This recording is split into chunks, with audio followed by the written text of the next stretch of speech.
ನಿಮ್ಮ favourite serials ಈಗ ಟಿವಿಗಿಂತ ಮುಂಚೆ ಸನ್ ನೆಕ್ಸ್ಟ್ ಆಪ್ ನಲ್ಲಿ ಜಾಲಿಯಾಗಿ ಎಲ್ಲರಿಗಿಂತ ಮುಂಚೆ ನೋಡಿ. ಈಗಲೇ ಸನ್ ನೆಕ್ಸ್ಟ್ ಆಪ್ ಡೌನ್ಲೋಡ್ ಮಾಡಿ ಮತ್ತು ಸಬ್ಸ್ಕ್ರೈಬ್ ಮಾಡ್ಕೊಳ್ಳಿ. ಸೇವಂತಿ, ಸಮಾಧಾನ ಮಾಡ್ಕೊ. ನೋಡು, ನಾನು ಹೀಗೆ ಆಗಿರುತ್ತೆ ಅಂತ ಹೇಳ್ತಿಲ್ಲ, ಹೀಗೂ ಆಗಿರಬಹುದೇನೋ ಅಂತ ಹೇಳ್ತಾ ಇದ್ದೀನಿ. ನಮ್ಮ ಮಗುನ ಹುಡುಕಕ್ಕೆ ನಾನು ಎಲ್ಲ ಥರ ಪ್ರಯತ್ನ ಮಾಡ್ತಾ ಇದ್ದೀನಿ ಅಷ್ಟೇ.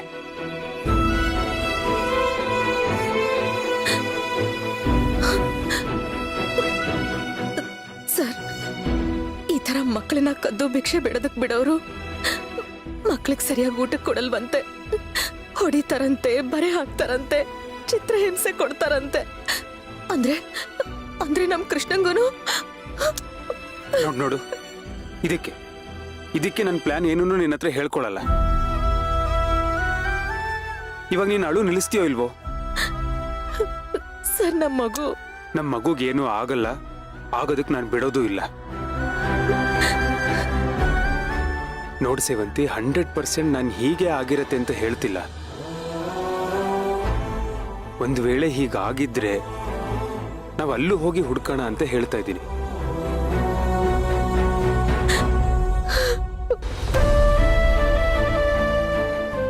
ಸರಿ ನಡಿ, ಎದ್ದೇಳು. ನೀನು ಇದೇ ತರ ವೇಷ ಹಾಕೋ.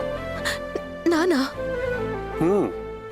ಮಕ್ಕಳನ್ನ ಕದ್ದಿರೋರು ನಮ್ಮನ್ನು ಗುರುತು ಹಿಡಿಬಾರ್ದು, ಆಮೇಲೆ ಅವರು ಓಡೋಗ್ಬಿಡ್ತಾರೆ.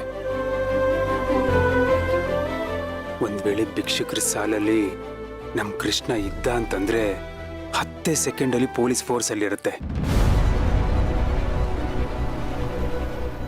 ಇಡೀ ಜಾಲನೆ ಜಾಲಾಡ್ಬಿಡ್ತಾನೆ ಈ ಅರ್ಜುನ್. ಅದಕ್ಕೆನಾ ಕೆಳಗಡೆ ಪೊಲೀಸ್ನವ್ರು ಬಂದಿರೋದು?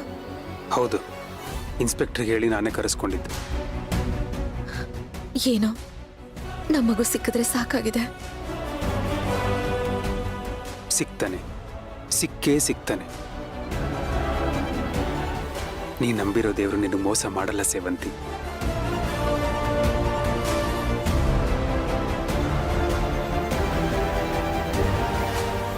ಪುಣ್ಯವಶಾತ್ ನಿಮ್ಮ ಮಗು ಆರೋಗ್ಯಕರವಾಗಿ ಚೇತೋಹಾರಿಯಾಗಿದ್ದಾನೆ.